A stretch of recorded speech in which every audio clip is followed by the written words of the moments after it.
get to 3, I want you to say ceasefire now. 1, 2, 3. Ceasefire now! Ceasefire now! Ceasefire now! Ceasefire now! Ceasefire now! I want to ask you one final thing, to join me in a chant. Free, free Palestine! Free, free Palestine! Free, free, free Palestine! Free, free, free Palestine! Free, free Palestine! Free, free, free Palestine! Free, free, free Palestine!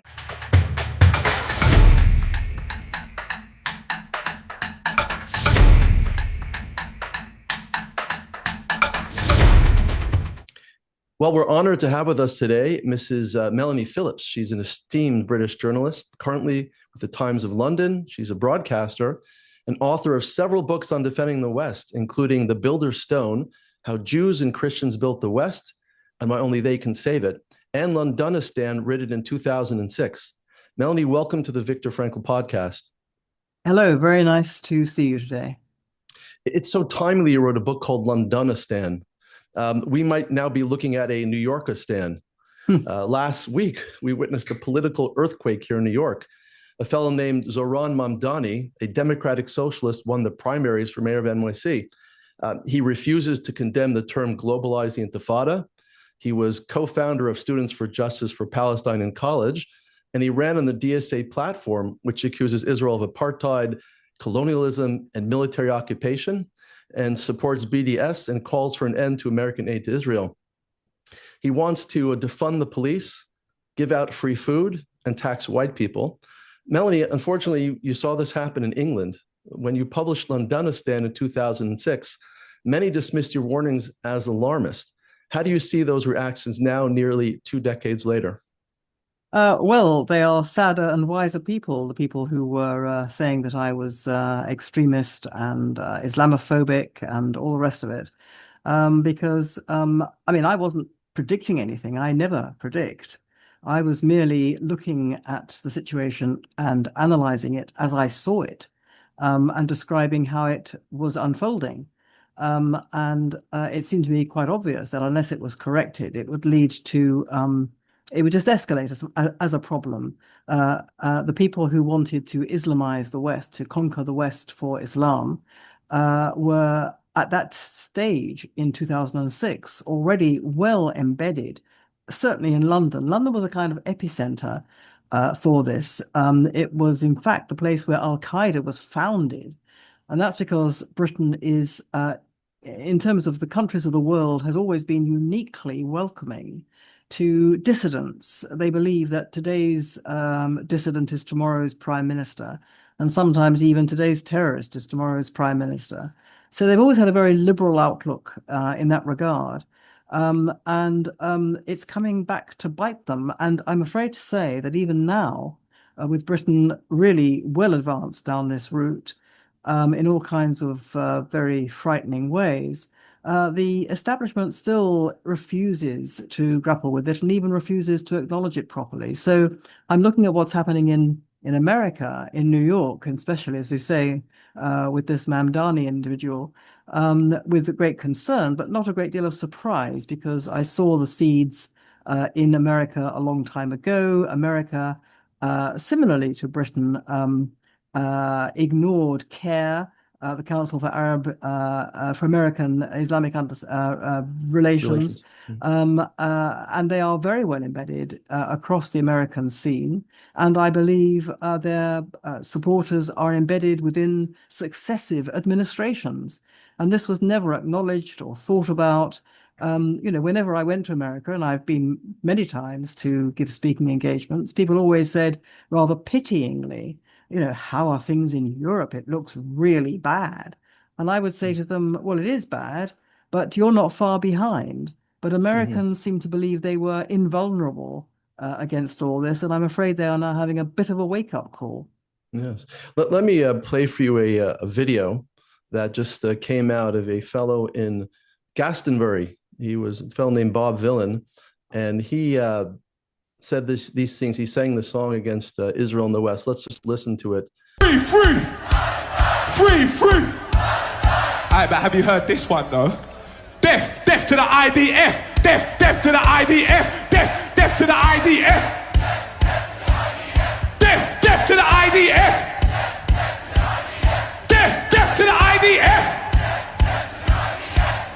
Yeah, from the river to the sea, Palestine must be, will be, inshallah. You get your reaction to that video and the cultural scene in England. Well, it's horrific. It reminds many of us of the Nuremberg rallies. This sea of Palestine flags, so-called Palestine flags, which to us resembles a sea of swastikas. The flag of Palestine has that kind of symbolic resonance, the same resonance as the swastika did, that it means the death to Jews. Many people carrying that flag don't realize that's what it means. They think that they're carrying a flag that supports the oppressed of the world in Gaza. But in fact, what it means is the extinction of Israel and the annihilation of Jews. And the horrific thing about that rally was that, bad enough, this dreadful rapper was saying all this terrible stuff. But what was really so completely chilling was that an estimated 30,000 revelers who had come along to Glastonbury to enjoy the music, they all chanted along with him, death to the IDF. And, you know, you could say they don't really know what they mean, but that's not really the point. You have, you know, thousands and thousands of young people who are calling for the murder, what amounts to every young Israeli, because the IDF is a conscript army. Virtually everybody, you know, has to do military service. And so what they were actually yelling for, chanting for, was the murder of every young Israeli. And they were also chanting, in effect, for the annihilation of Israel. You know, the IDF isn't just an army. It represents the Jewish state. And it's, although it is composed of a number of different ethnicities and religions, it has Muslim and Arab soldiers fighting for Israel. It has Druze and others, all of whom proudly and very conscientiously and patriotically fight for Israel. But nevertheless, the majority are Jews. It is an army of the Jewish state. And consequently, this chanting was perceived correctly by many people in Britain as a desire to annihilate the Jewish state. But what was interesting is that, you know, Britain, people are either indifferent or have signed up to the whole big lie that Israel is the rogue state in the region, that it is the aggressor, that it is the human rights it is the human rights abuser. It commits war crimes, far from being from trying to defend itself against genocidal annihilation, which indeed it is, fighting a war to defend itself. It's presented as the aggressor and as the killer of babies and so on. And I can't exaggerate to you the effect of all this and the scale of it in Britain. Because it has kind of become a default narrative amongst really not just, you know, the far left, the kind of people who would, or the young people who would go to something like Glastonbury, the sort of hippie-ish type of people. It's now the default narrative, I would say, among really the entire professional and certainly academic and political establishment.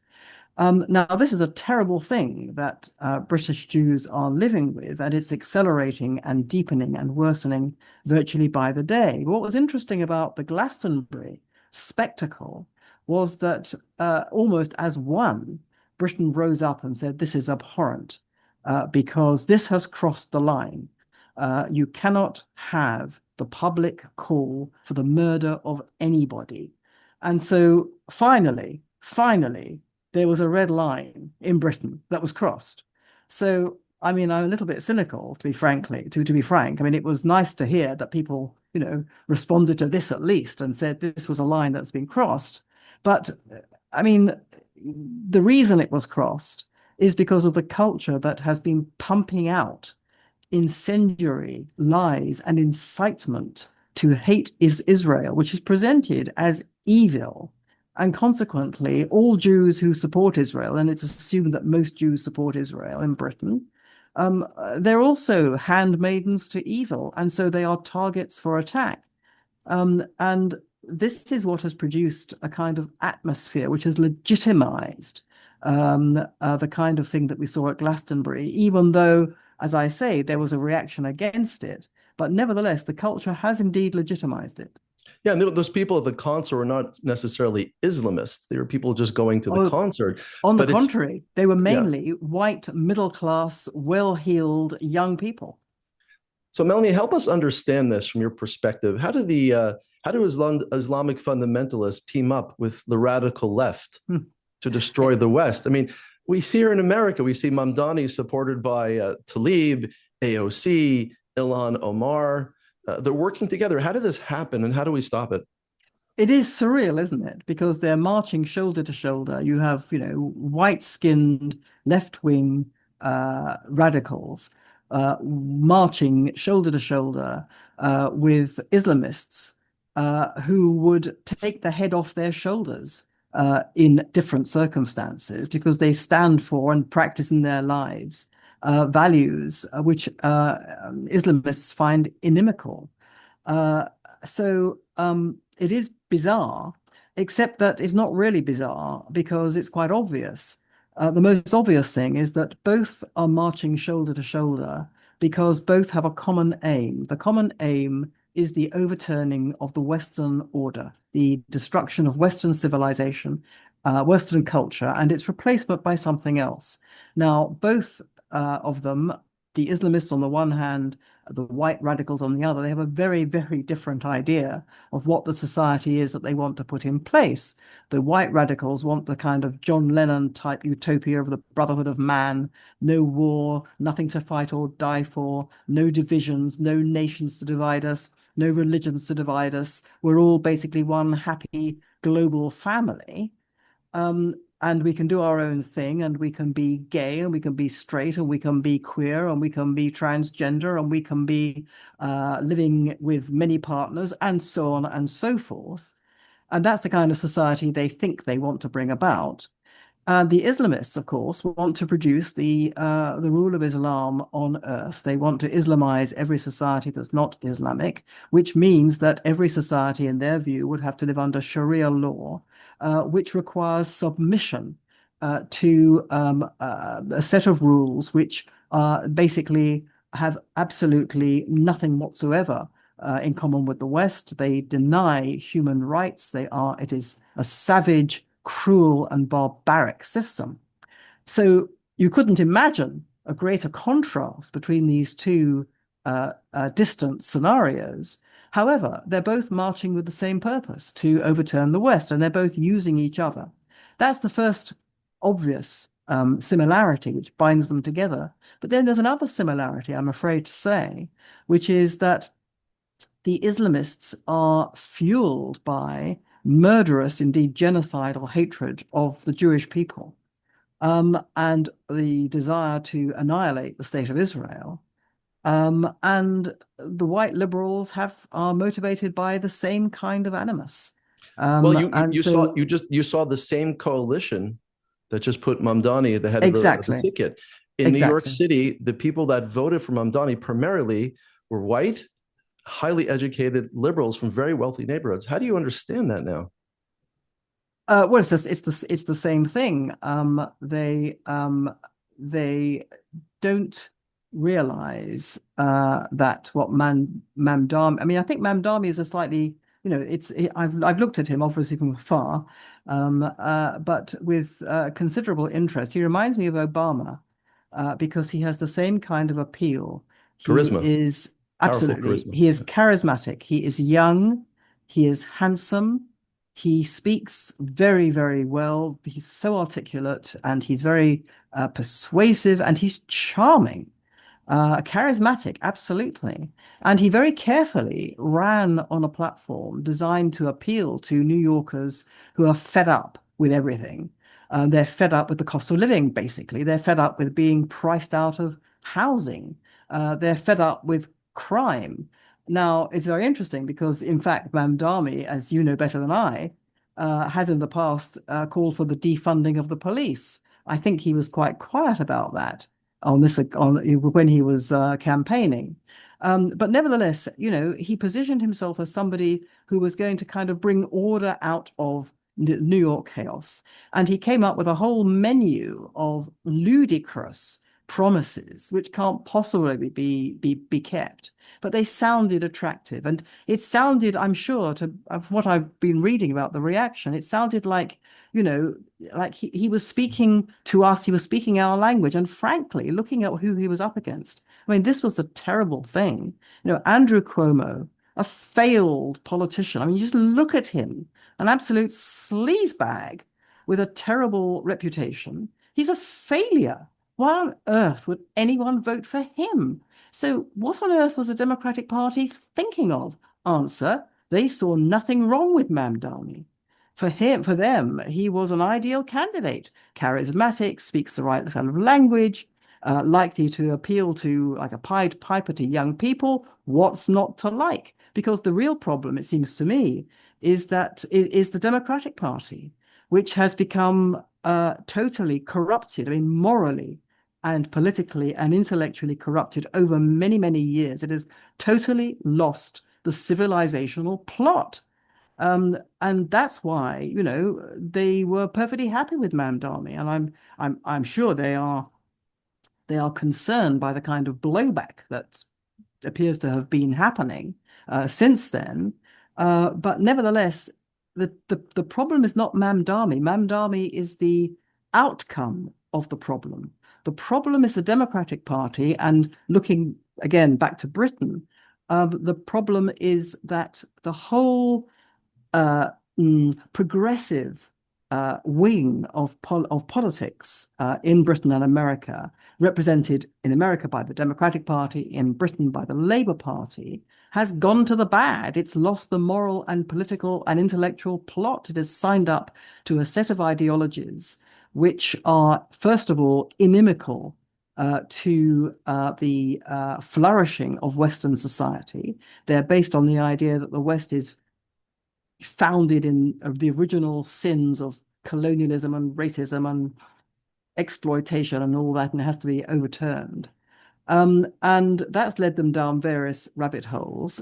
They adhere to the idea that there is no such thing as objective truth, that everything is a matter of opinion, that everybody can make up their own reality the whole time, and all that. And they are against the nation. They think that the nation is the source of prejudice and division and war, and it has to be replaced by universal principles, the brotherhood of man. Now, Britain is the British left is I think I would say a global leader in this for various reasons, of which I think the most important is that Britain is a particularly godless society. Unlike America, Britain is really a post-religious society, and it's a society in which the established church, the Church of England, the Anglican Church, has, unlike the churches in America, the kind of red state bedrock churches in America, it is which have tried to hold the line against liberal universalism. In Britain, the Church of England was just led the charge. It had basically lost all its faith and become a kind of social justice church a long time ago. So you have this situation in which Britain was the kind of world leader, the leader in the West of the kind of post-Western ideological consensus. But you have that in America as well. Takes a different form. It's not quite so far along the line. You are much more divided in America. You have a great fight back, as witnessed by the fact you've elected Donald Trump twice. Whether or not you like Donald Trump is irrelevant. The fact is that he's been brought to power twice by people who don't want to lose America as the nation that it is historically felt and understood to be.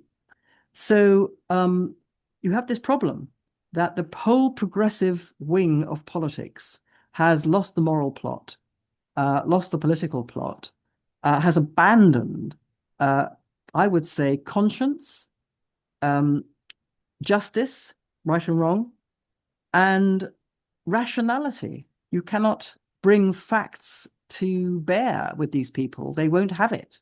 They say that, we don't accept your facts. There are no objective facts. Everything is a matter of opinion. We don't like your opinion because you are a partisan or whatever.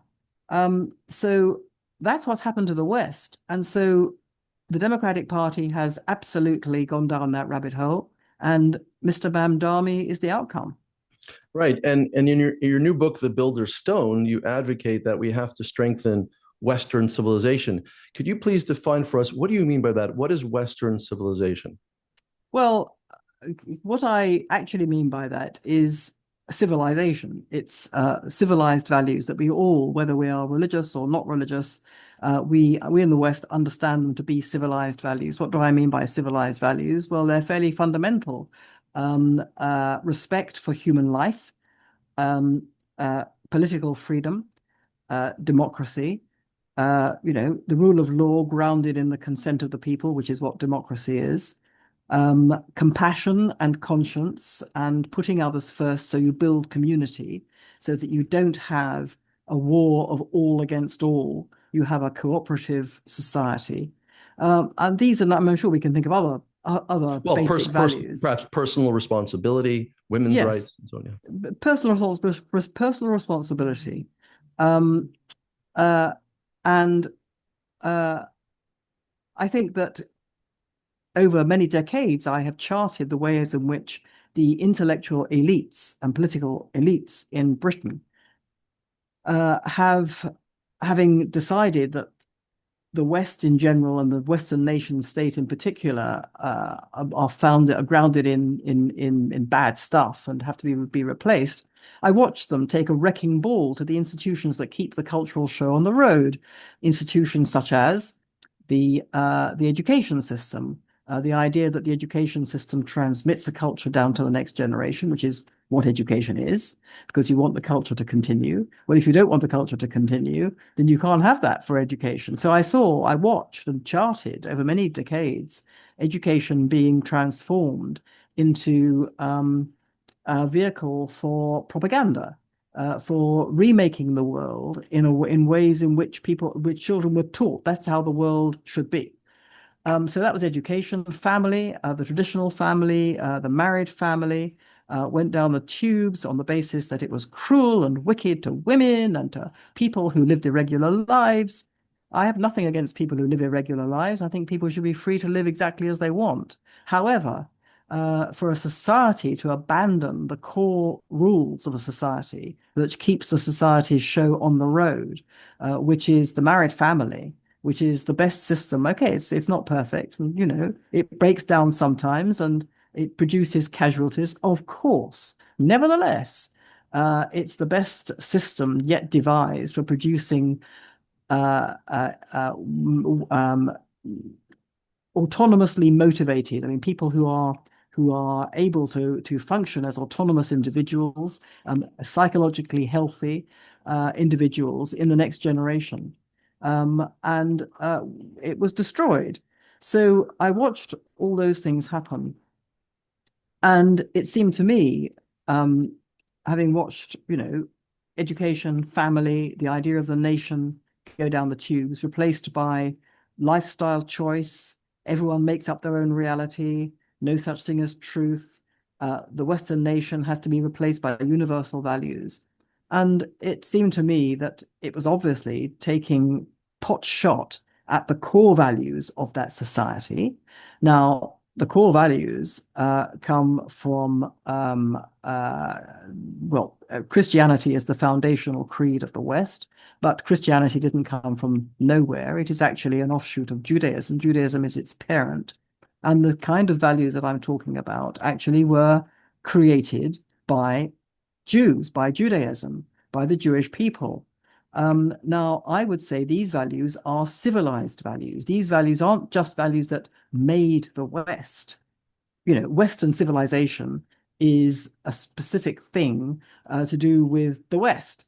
But I'm talking about values that I would consider civilized. Any society should be living by these values. And those values, which I would call civilized, were basically brought to the world by the Jewish people, by Judaism, and then, as it were, implanted into the West through Christianity.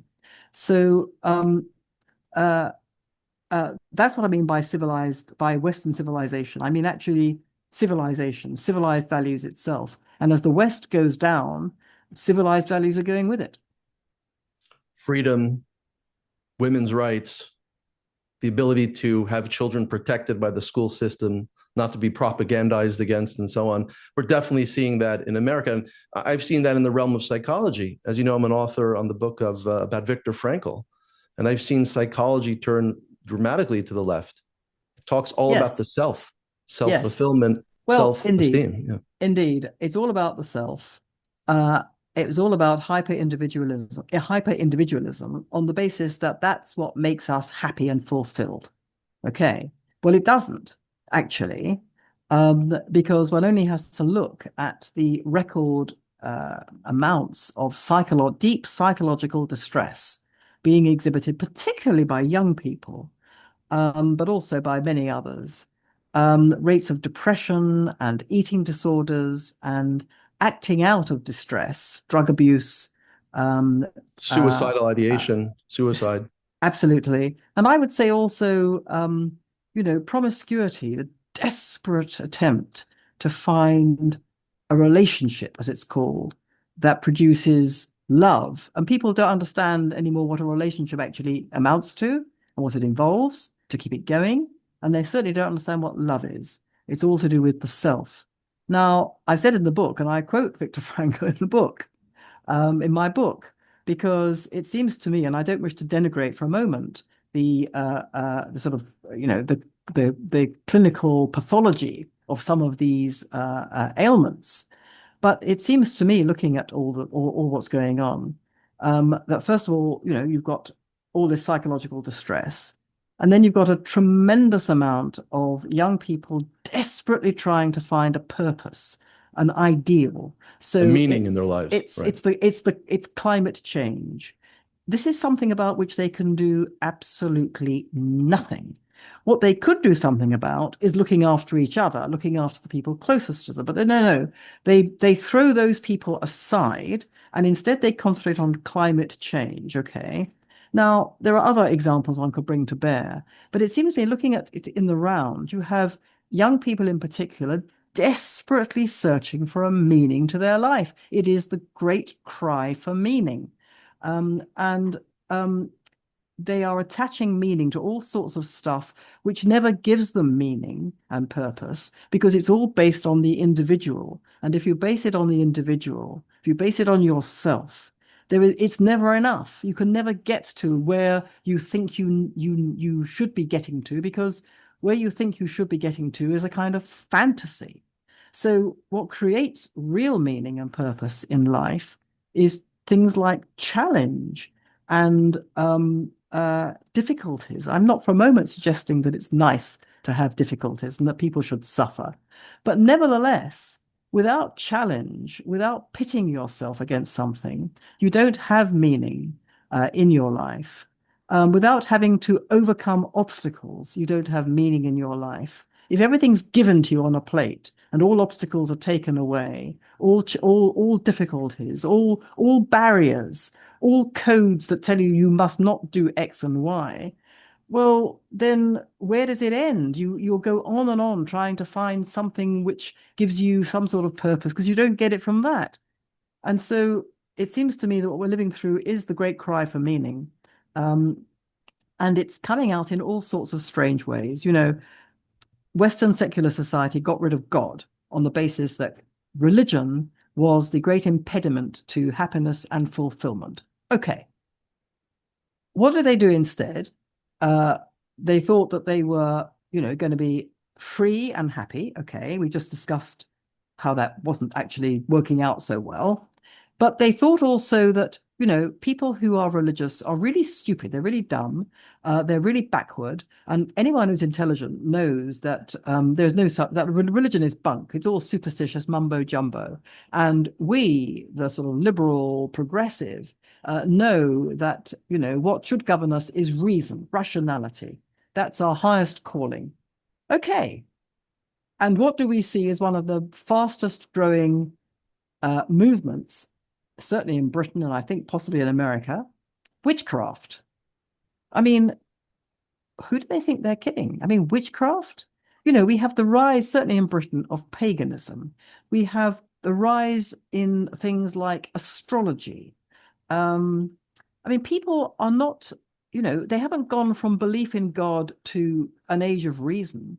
They've gone from believing in something to believing in anything. And this is not rational. If they're going to believe what they believe, if religion is to believe 6 impossible things before breakfast, well, isn't it better to believe 6 impossible things before breakfast that actually lead to a better society and better outcomes for you as a person, rather than 6 impossible things for breakfast, which are barking mad and just basically are not going to give you any kind of fulfillment or satisfaction whatsoever? I mean, it seems to be a no-brainer. Well, 100%. And I really see the breakdown in psychology. That debate started between Freud and Frankl about 100 years ago. Freud advocated total focus on the self. He said man was just made as an id. There's no soul in a system of psychology. Frankl advocated for finding meaning in psychotherapy, and few psychotherapists actually know much about this at all. Let me play with you a video about Viktor Frankl speaking, a very rare interview where he talks about his book he wrote in the 70s called, it was called The Unconscious God. Listen to what he says and listen to the interest of the interviewer about the strange title of his video. Here it is. And I note that your latest book in English has an intriguing title, The Unconscious God. And it occurs to me that this is an unusual title for a psychiatrist to give to one of his books. I wonder if you'd comment a bit on that book. It's a deplorable state of affairs that such a title should be unusual or challenging a psychiatrist, because it depicts the actual situation, and this is that for too long a time psychiatry has closed its eyes toward a phenomenon such as religion. Because religion is also a human phenomenon, and any human phenomenon should have been taken into account and taken at face value by psychiatry. Instead, for too long a time, as I said before, psychiatry, more specifically psychoanalysis, even more specifically Freudian psychoanalysis, has tried to convince us that religion is no more than just a collective, compulsive, obsessive neurosis of mankind, that God is no more than just the projection of a father image, and so forth.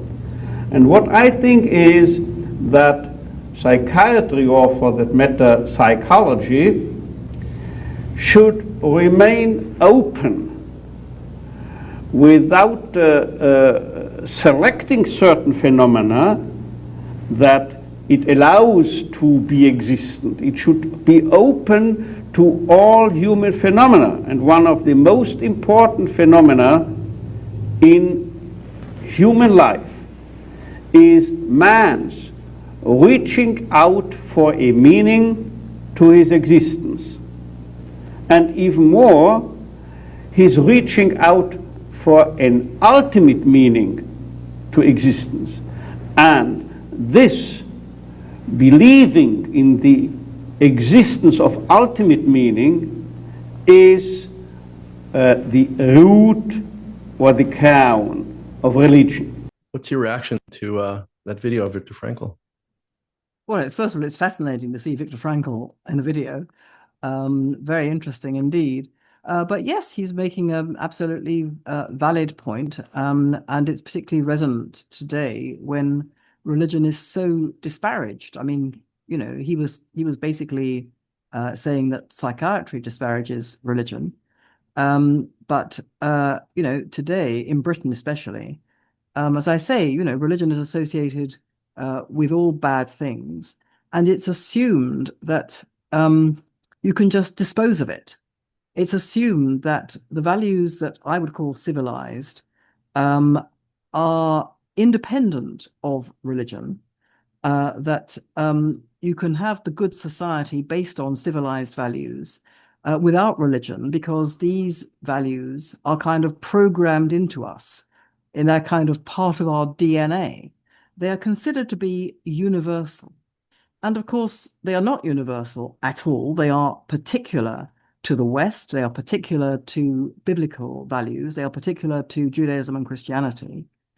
Because, I mean, we know this, we can show this quite easily, immediately, because no other culture has them.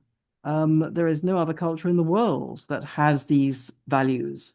They may have borrowed some of them, but, you know, they are Western values. They come from the Bible. And this belief that you can, you know, do without religion has meant that people have failed to understand that religion is the moral scaffolding of a society. That it, you know, even if you aren't personally religious, the values of your society depend upon that scaffolding. Remove that scaffolding, remove the religion, and the society, like a building, just collapses. Now, the people who really understand that are, to come back to where we started in this conversation, are the Islamists. You know, for them, society has to be ruled by the word of God as they understand it. So they have a very particular view of religion, to put it mildly, but they do understand that a society that's done without religion collapses, and they perceived very accurately, in my view, decades ago, that that's what the West had done to itself in different places at different speeds. And they identified, I think, completely correctly, that the epicenter, to mix my metaphor, of this collapse was Britain, the most godless society, the one that had gone furthest and fastest away from a religious basis to their society. And so it was Britain where their efforts were concentrated, both in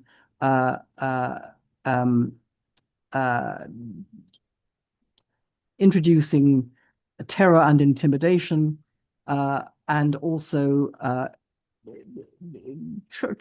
trying to encroach upon and use the democratic processes to service their agenda of Islamization. And I think this is what, you know, what Viktor Frankl was saying, was that, you know, religion has to be taken on its face value and not dismissed.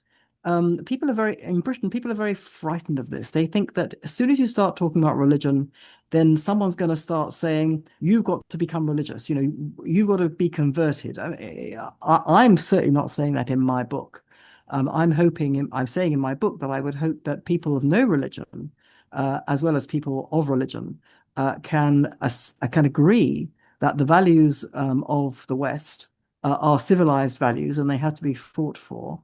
And that I would hope that all those people, including people who have no religious faith, understand that if you try to dismember those values, if you try to dislocate them from their religious basis and pretend they are universal, you eviscerate them, you destroy them. And I know a number of people who are atheists, agnostic, but who get this absolutely, and they are very much, very vocally part of the great attempt to, you know, to get the West back on track, because they get it. They understand that without religion, a society is nothing. Let's talk about your own transformation that you talk about in your book, Guardian Angel. You began your career more on the left, working at The Guardian, and let's say you transitioned towards the right. How did it take place in your life? Well, first of all, I wouldn't say I've transitioned anywhere to the right. Anyway, I don't accept these terms. I don't accept the term right wing. I think it's just a generic insult. I know you haven't meant it as an insult at all, and many people use it perfectly innocently as meaning not the left. But it is used as an insult, and I think it's an incoherent term. I think the left is a coherent term because left-wingery is a specific way of looking at the world, whereas people on the right tend to be people who are just not left-wing. They may be what I would call old-fashioned liberals, as well as people who are conservative, as well as people who are more conservative. I would say that I was originally an old-fashioned liberal, actually. My mistake was to assume that it was the same as being left-wing. So I grew up, I was born in 1951, and I grew up in what was then a very typical British Jewish family. It belonged to an Orthodox synagogue. We belonged to an Orthodox synagogue. We were kosher. But my parents went to synagogue only 3 times a year on the high holy days. We were not observant on the Sabbath, on Shabbat. And that was pretty typical of the time. And I was given a very cursory Jewish education, again, very, very typical of the time.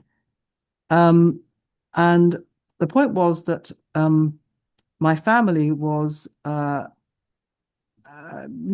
would say, left-wing, in the sense that it was unthinkable for them to vote for the Conservative Party. They were all Labour Party supporters because they were people who were very modest. They were intellectually modest. They were financially, economically modest, and they believed that the Labour Party, the left of politics, represented people like them. And that's how I grew up.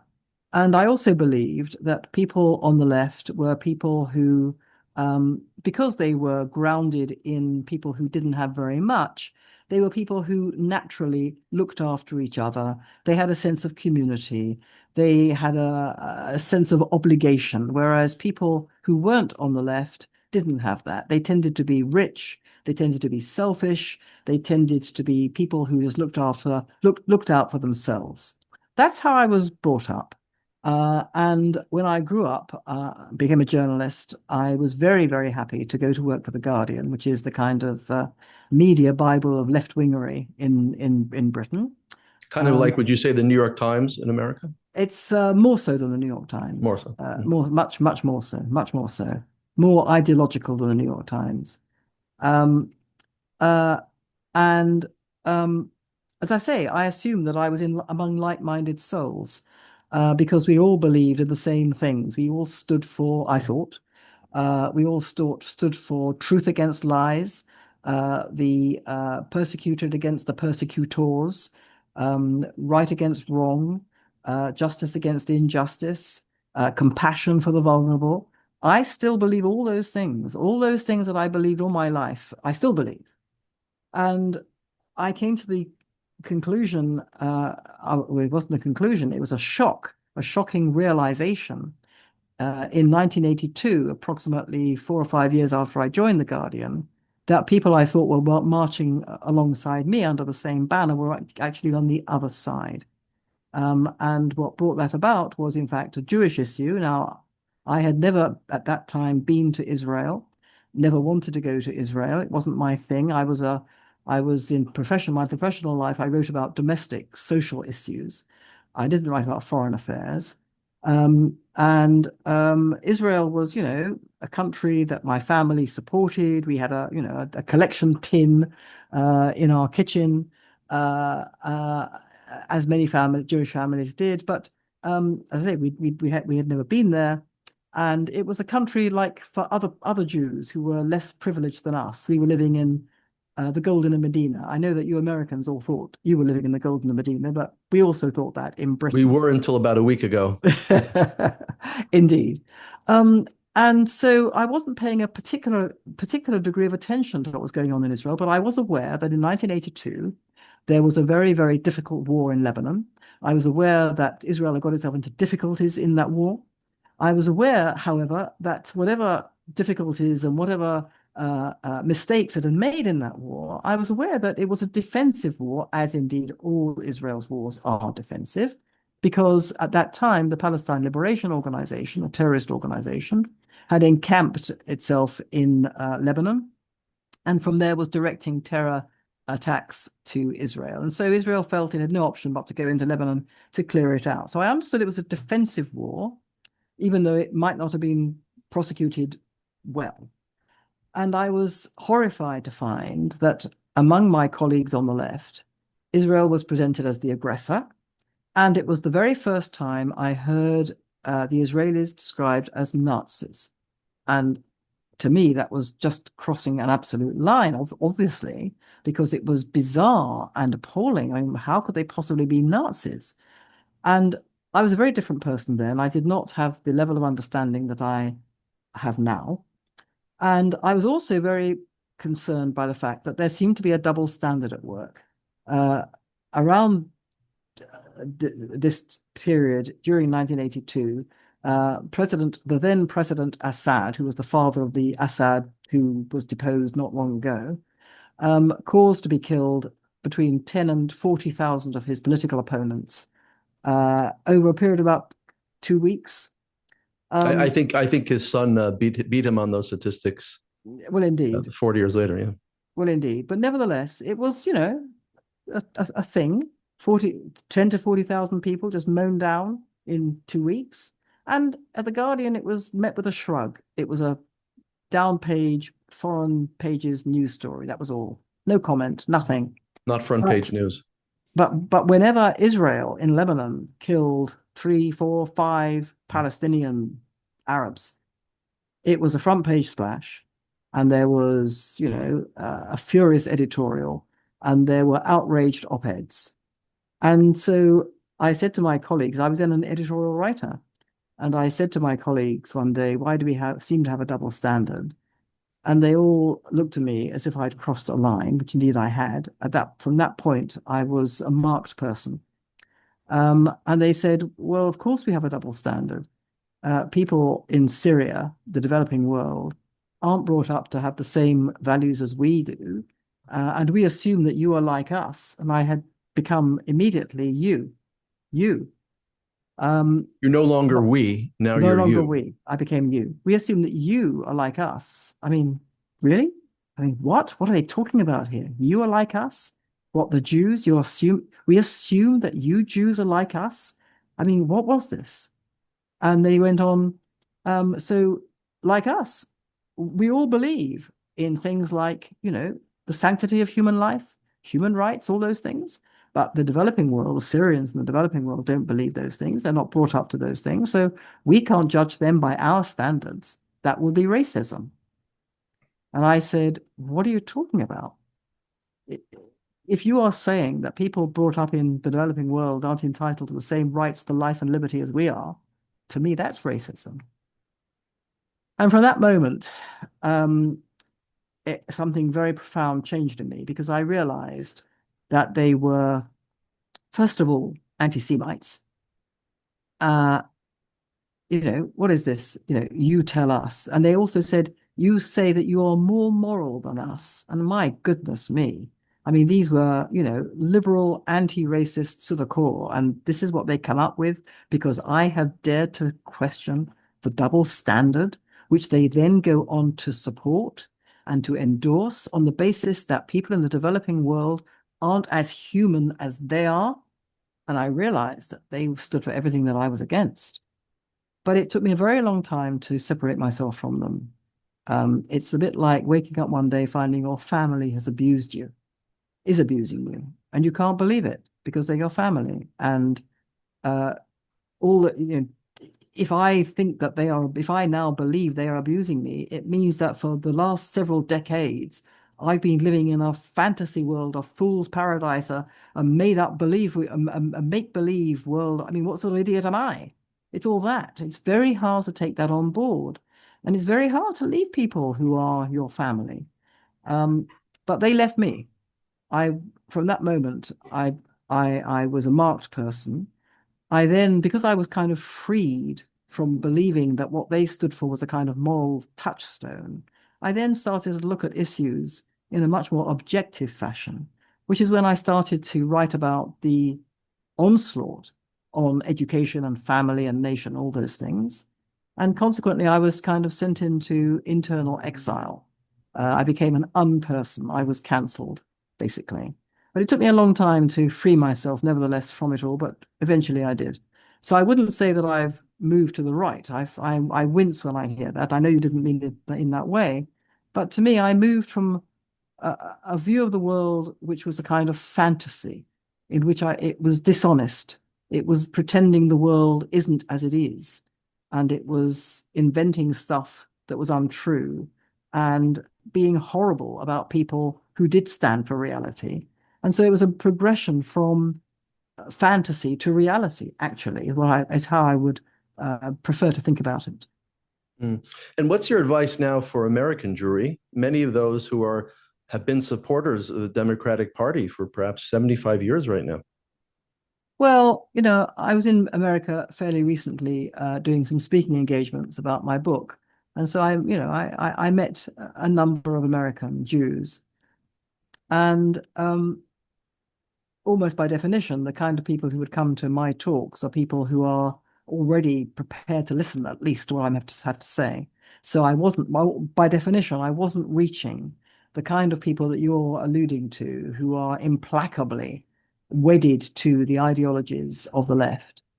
I was meeting people who either were not on the left and who were absolutely horrified by everything that was going on, or a number of people, and I was told it was a significant number, who until October 7, 2023 had been on the left and then had a terrible shock to their system because the things that they had supported and the people they'd supported turned out to be the very thing that they hated and feared and despised. Well, the people that supported them abandoned them at that moment. That's also true. That's also true. And I found people in a state of complete those people in a state of complete discombobulation, and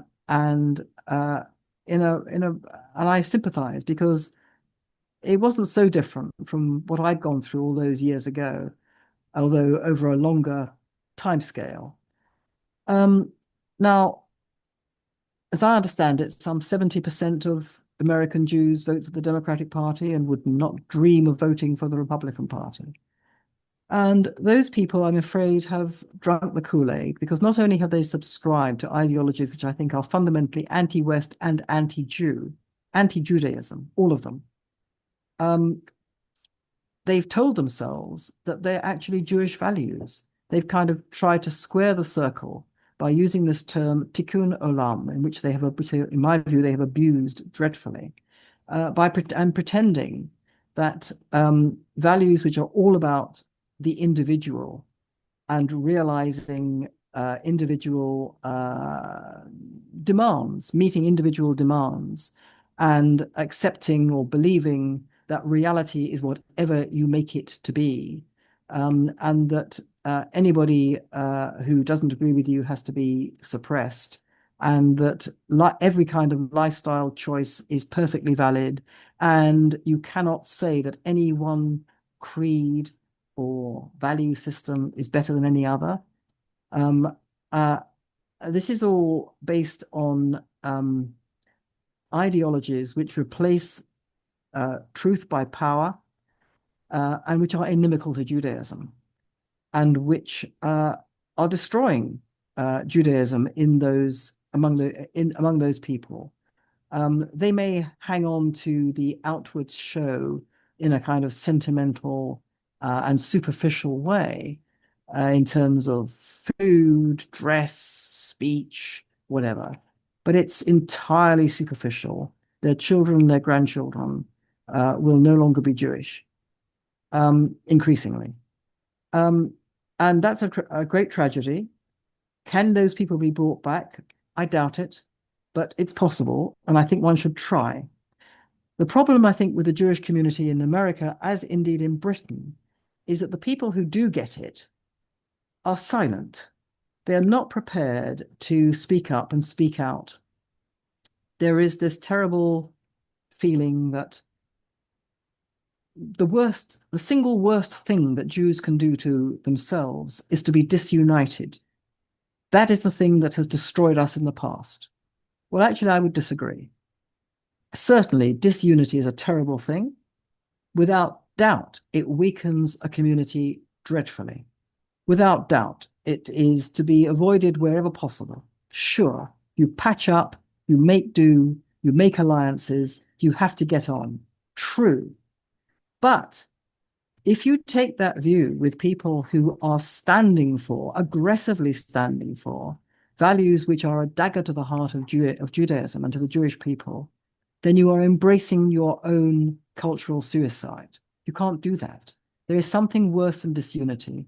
and that is going along with ideologies which will destroy the Jewish people and destroy Judaism. You can't do that. So I think that the Jewish people has to start talking about that properly. It has to start analyzing how it's gone down this rabbit hole. But also people who get it often don't get it. People who consider themselves to be very Zionistic, very pro-Israel. They may even have, houses in Herzliya they go to several times a year, that kind of thing.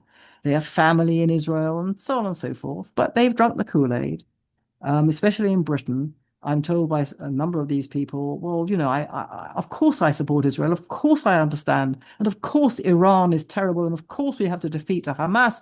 But why do the IDF have to kill so many babies? And they've absolutely imbibed the propaganda. And also, they're not prepared to say that the Jews alone are entitled to all the land. Legally, only the Jews are entitled to all the land. What is now Israel, the so-called West Bank, the disputed territories of Judea and Samaria, and Gaza. Now, I'm not for one moment saying that Israel should retain all those lands. Of course not. But the sting of what we're all up against in this terrible animus against Israel is that Israel is a kind of usurper. It's a colonizer. It's not entitled to be there.